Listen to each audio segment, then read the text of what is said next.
Dad. Surprise. Baby. Hello, Brian. I was just leaving you a message. I wanted to surprise you. Well, you succeeded. Welcome to Istanbul. Mom, look at this. Oh, it's beautiful. Dad's the best, huh? Yes, he is. So obviously the first Taken really was such a 180 for your career. People started looking at what you could be as an actor differently. How did you start looking at yourself differently in terms of what you could do as an actor? Well, I didn't really. I kind of knew know what my capabilities are. And, you know, with the success of this Taken 1, which kind of took us all by surprise. And Fox did this amazing PR job on it. So suddenly Hollywood started sending me these quite a few action scripts. Right. Where the main character was a 30-year-old was crossed out, and it was like late 40s, early 50s was put in instead. And then pretty soon it was just scratched out and said Liam Neeson.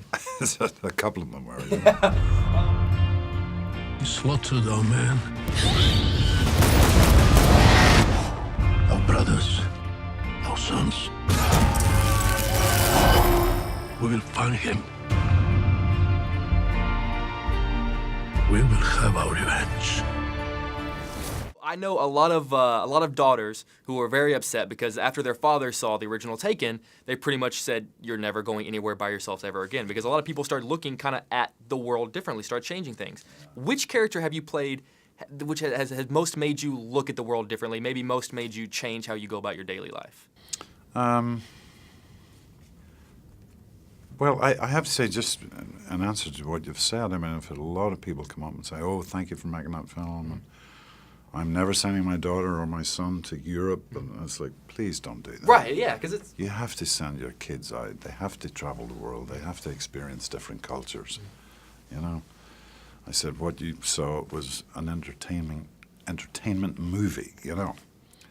Yes, of course, there's a horrible sex slave trade going on, and but you know, our kids have to travel. But no, I can't recount of a film that's maybe Schindler's List. Really?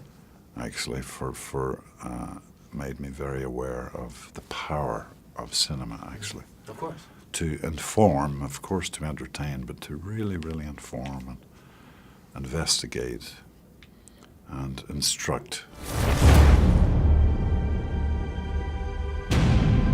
He is here.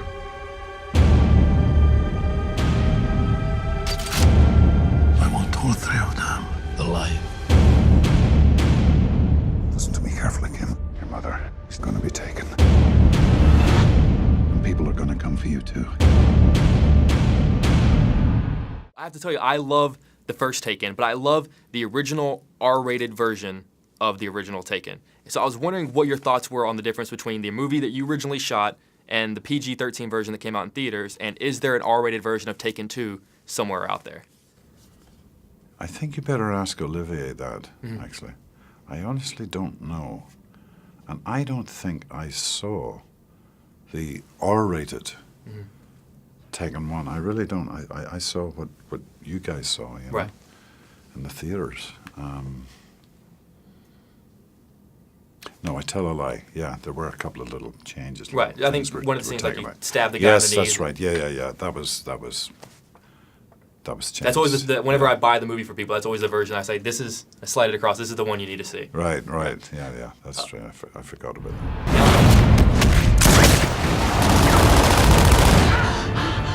Where is she?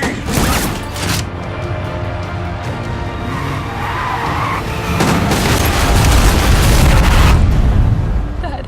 Take one of the guns and two of the grenades. You have 30 minutes. This is not a game. What are you going to do? What I do best. Now, I tell people, you know, all the time that, and I was just telling you before, I love your moment in Life's Too Short where you convince Ricky Gervais that you are a funny guy and you want to do stand-up comedy. And I tell people, you and I have joked before, and I tell people that you are a funny guy, but because of films like this, it's a bit of a hard sell. So I was wondering if you could, with your best comedic timing, tell me your favorite joke. Favorite joke? Well, it's a tiny, tiny little bit. Well, it's not crude. That's okay. Actually. It's this famous gynecologist, right, who's, he's bored with his job. He's reached the top and he wants to change professions. So he decides to go to a technical college and train to be a car mechanic. So he studies this for like 2 years, and he does his final exam, and he gets the result, and the result is like 150%.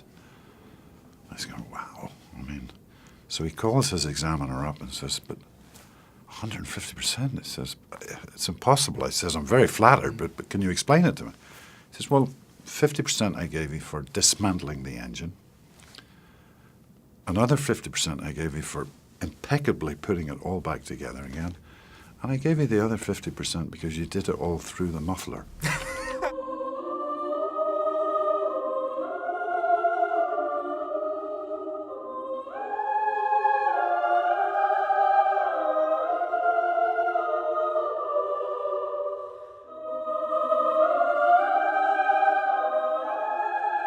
If I kill you, your other sons will come and seek revenge. They will. And I will kill them too. There's a great, kind of almost a heartbreaking line near the end of the film where I think you say, I'm just tired of all of this. As someone, you know, who has created so many countless classic characters and you're an Oscar nominee and you do all of this in and out every year, is there ever a point that you have to say, God, I'm tired of all of this? Well, sometimes you get a little bit tired of it, but especially the whole promotional aspect. Except for you and me. Of course. Of course, that goes without saying. Right. But no, I've just come back from Moscow and South Korea and Europe and stuff, and it's exciting. Yes, it is exciting, but it is exhausting. The easy part is making the film. The promotion can be uphill sometimes. However, that being said, when it's a film, and I'm very proud of both these Taken movies, and when I talk to people like you, it makes it all the more pleasant. Yes, sir. Well, I'm very glad, and Mr. Neeson, it's always such an honor to get to sit across from you, and I'm glad that you still do this. So I love talking with you. So thanks, buddy. Thank you, sir. Good to see you. Hope to see you again soon.